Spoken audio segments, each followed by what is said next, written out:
Tá. Então, o guia de estudo do tema da aula passada, né, que foi controle de estímulos. Tá todo mundo com ele aí? Questão número 1.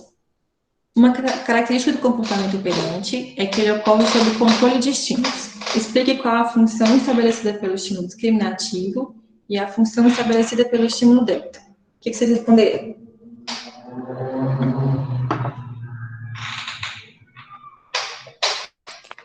Eu respondi que o Eu coloquei como estímulo... estímulo discriminativo sinaliza a disponibilidade de reforço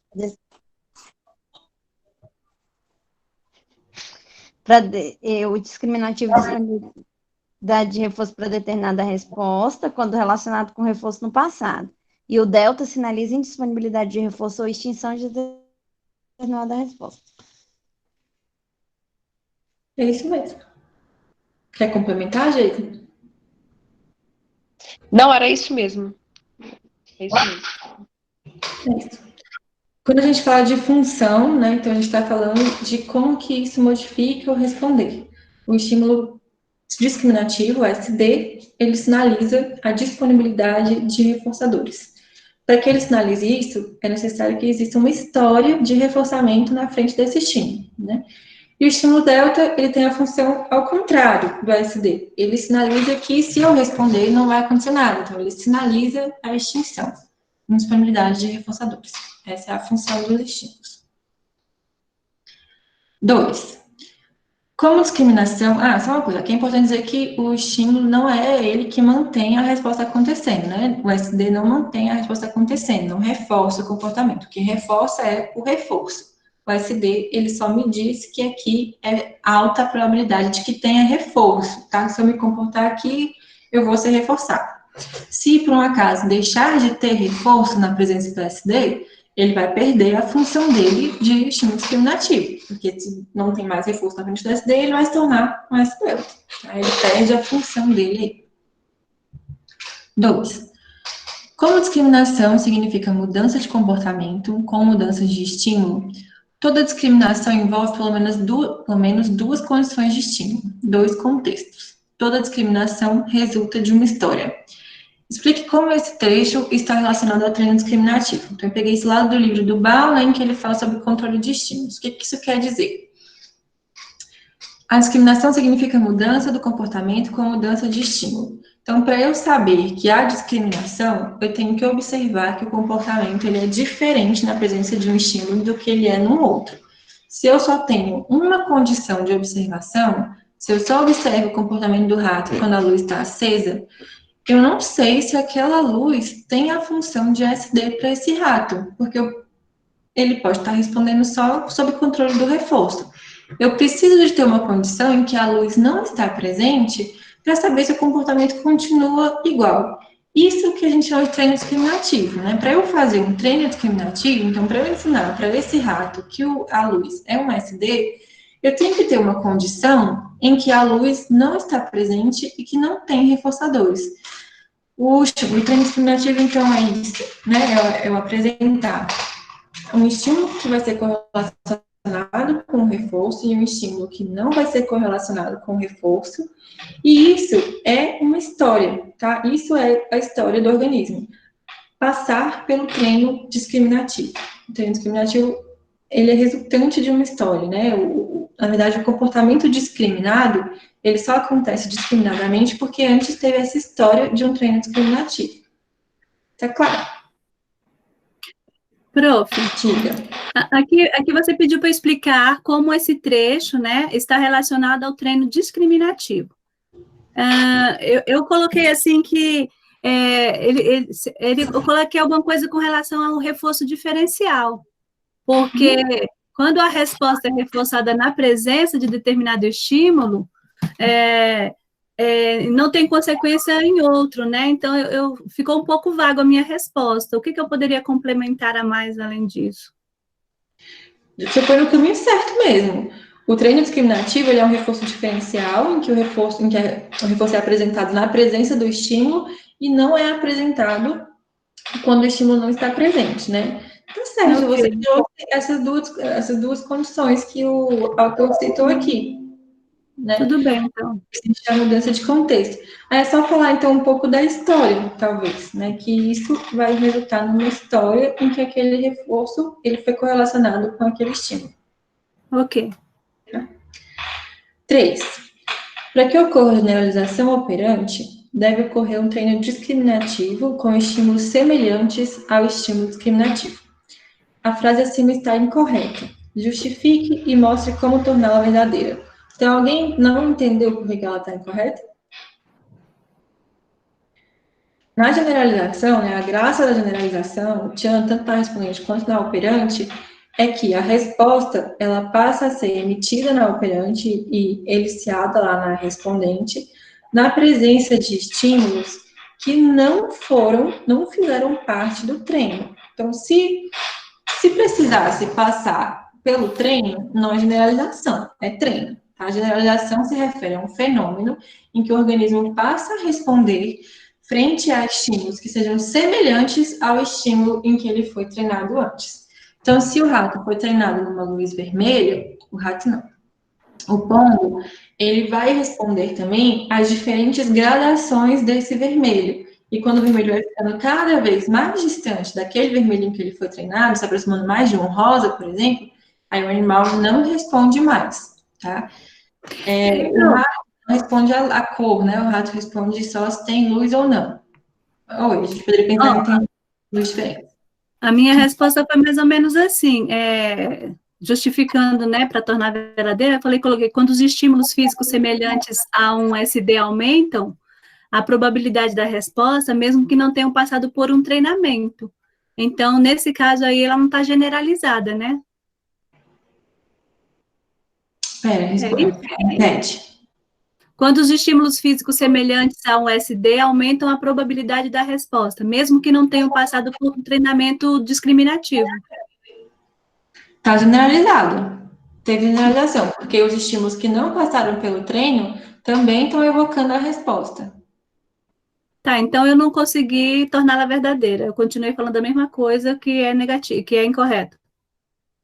Não, você tornou ela verdadeira porque você falou que não precisa do treino, não foi? Foi, mesmo que não tenha passado por um treino discriminativo. Isso, que seria aqui, para que ocorra generalização, seria só, não é necessário um treino, né? Ah, tá. Não é necessário um treino discriminativo com estímulos semelhantes. Ou então, para que ocorra generalização operante, estímulos semelhantes ao estímulo discriminativo irão evocar a resposta. Poderia ser assim também. Dê um exemplo de uma cadeia comportamental especificando as respostas e os reforços condicionados. Alguém me dá um exemplo de como é que vocês responderam? Achei essa muito difícil, Flávia. Mas eu coloquei aqui fazer ovos mexidos. Não sei se está correto. Eu coloquei... Qual? O mesmo exemplo que estava no slide, de escovar os dentes. Ah, pegou o exemplo do slide. Eu também coloquei o exemplo lá da pasta de dente. Aqui é para você ir exercitando um pouco e pensar Eu pensei... Vamos na eu pensei que... a gente pega uma nova coisa. Como é que você fez? Qual seria a primeira resposta? A minha? Isso. Eu coloquei presença de ovos, quebrar ovos. O SD aqui seria o ovo, né? Uhum. A resposta Quebrar ovos. Isso vai gerar uma consequência que vai ser também o próximo SD. Ser o ovo quebrado. Eu fiquei na dúvida se tinha que ser assim como verbo ou se eu poderia colocar ovos. Mas eu coloquei tudo verbo: quebrar ovos, bater os ovos. Aqui já seria um estímulo, né? Quebrar ovos está mais para uma resposta. Então, a consequência de quebrar ovos é o ovo quebrado. O ovo quebrado vai dar um estímulo discriminativo para a minha próxima resposta. Você colocou bater os ovos. Isso. Bater os ovos tem uma consequência, que é o ovo naquele formato lá, né? Naquela textura, tipo de omelete, né? Aham. Aí eu pensei que tinha que preparar a panela, por exemplo, com azeite, para colocar os ovos. Aí eu coloquei preparar a panela, Isso. jogar os ovos. Então, o ovo mexido seria um SD para a resposta de preparar a panela. Então, colocar a panela no fogo, isso, né? Isso. Aí a panela no fogo, Jogar os ovos na panela, coloquei. e o SD para a resposta de colocar os ovos na panela. Essa E aí eu resposta, ela é reforçada por os ovos estarem na panela, que vai ser também um SD para a próxima resposta. Aí eu coloquei obter os ovos mexidos. Pode ser antes de temperar, né? Colocar sal. Porque ficou muita coisa, eu pulei etapas. Quebrou a cadeia. Quando quebra a cadeia, não tem o reforço final. Aí aqui ainda teria o ovo, sei lá, ele ainda vai ficar cozido de um lado, em cima mais cru, aí isso vai ser um SD para você virar, por exemplo, né? Então, um aspecto do ovo, sei lá, alguma coisa assim. Mexer, né, novamente. Vai ser um SD para a resposta de virar o ovo. E aí, por fim, você vai ter o ovo pronto, né? Depois que o ovo virou, vai ter até um FI, aí você tem que esperar um pouquinho, tempo. E aí, o ovo frito, o SD vai ser... Isso vai ser um SD para a resposta de tirar o ovo da panela, por exemplo. Tirar os ovos da panela, ok. Aí, isso seria o reforço final, né? O ovo pronto ali. E você pediu para a gente definir claramente o que era resposta e reforços condicionados. Eu fiquei na dúvida nisso aí. Aqui, ó, a resposta, se eu fosse colocar completo, seria SD, ovo, respostas, quebrar o ovo. Isso gera consequência, que é um reforço condicionado. Ovo quebrado. Isso aqui, esse reforço condicionado, vira SD para a próxima resposta, né? Que vai produzir. A questão aqui todos os SDs, eles são reforços para as respostas que aconteceram antes, tá? Reforço condicionado é aquele que foi pareado com outros estímulos reforçadores no nosso passado. Então, significa que eles não são independentes da aprendizagem. Eles não são filogenéticos, né? Não são estímulos que são incondicionados. Eles passaram por uma aprendizagem e eles se tornaram reforçadores para a gente. Só te explicar rapidinho. Os estímulos que são reforços condicionados, eles são também SD para essa cadeia de respostas. A cadeia de respostas, ela exige que eu emita vários comportamentos para eu ter um reforço final. Então, para eu cozinhar alguma coisa, que são os exemplos mais fáceis mesmo, né? Eu preciso emitir uma série de comportamentos até chegar no reforço final ali, que é ter a comida pronta. Esses comportamentos que eles vão acontecendo, eles têm pequenos reforçadores que vão mantendo eles. Eles são reforços condicionados. E eles servem também de estímulo discriminativo para a próxima resposta da cadeia. Se no meio dessa cadeia aqui alguma coisa dá errado, eu não consigo chegar no final. Vamos supor que aqui eu quebrei o ovo e o ovo lá na panela eu vejo que ele está podre. Então, ele não é mais um SD, ele é um S-delta. E aí, a cadeia aqui se interrompe, e eu não chego lá no final, né? Se de escovar os dentes, por exemplo, o que poderia acontecer? Eu vou abrir a torneira e não sai água, e se interrompe a cadeia, não tem mais o reforço para uma resposta. E aí, não tem mais o SD para a próxima resposta, não tem como eu chegar lá até o final. Essa questão foi só para vocês irem pensando mesmo na vida de vocês, nesses comportamentos que são necessários que a gente faça várias coisas até ter o reforço final, né? E pensar que a gente tem pequenos reforços aí que vão mantendo essas respostas e que se tornam estímulos para que eu faça uma outra coisa.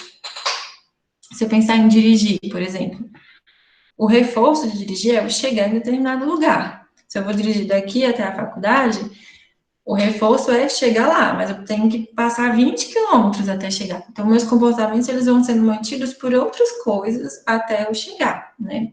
O barulho do carro vai ser reforço para uma coisa que vai ser SD para eu passar a marcha, né? E aí eu chego na cadeia final, que é dirigir até o lugar. Tá claro? Tem dúvidas ainda, Miriam?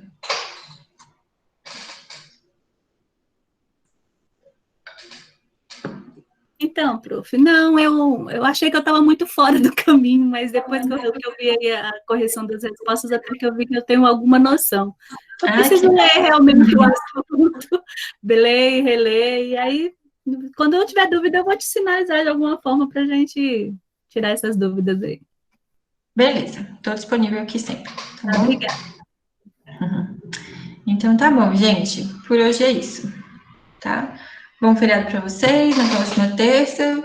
Vou marcar o aulão com as monitoras. Então, tentem ver no grupo, por favor, qual seria o melhor horário para o aulão, se é no final de semana, se é no dia de semana, qual é o horário que eu marco com elas no horário em que mais gente possa comparecer. Tá? Ok. Boa Então, eu noite. espero o feedback de vocês e falo com elas, tá bom? Beijos. Boa noite.